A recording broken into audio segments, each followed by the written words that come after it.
1971 সালের 5 মার্চ টঙ্গীর মেঘনা টেক্সটাইল মিলের সামনে স্বাধীনতাকামী শ্রমিকদের মিছিল তখন উত্তাল।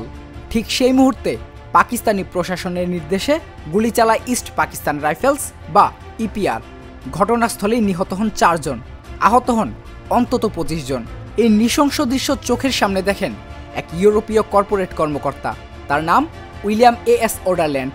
তিনি তখন বাটা শু কোম্পানির ম্যানেজিং ডিরেক্টর। বাংলা তেমন জানতেন না তিনি, কিন্তু স্বাধীনতার স্বপ্নে জাগ্রত মানুষের অনুভূতি বুঝতে ভাষাটা কোনো বাধাই ছিল না।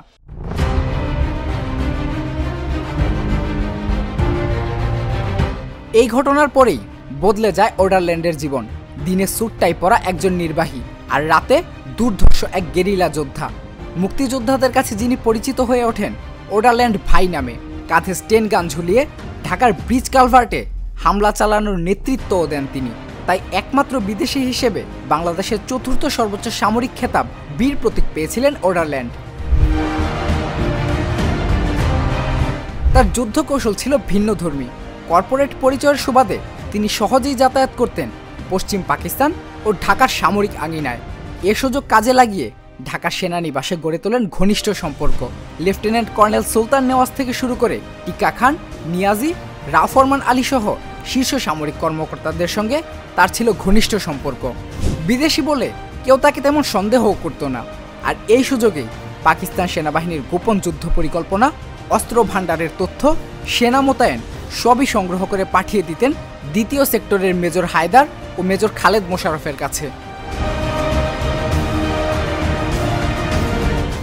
এক পর্যায়ে টঙ্গীর বাটা কারখানার ভেতরেই তিনি গড়ে তোলেন ছোট একটি প্রশিক্ষণ কেন্দ্র, যেখানে 2য় বিশ্বযুদ্ধের অভিজ্ঞতাকে কাজে লাগিয়ে তিনি তরুণদের শেখাতেন কিভাবে গ্রেনেড নিক্ষেপ করতে হয় ও কিভাবে মাইন পুঁততে হয়।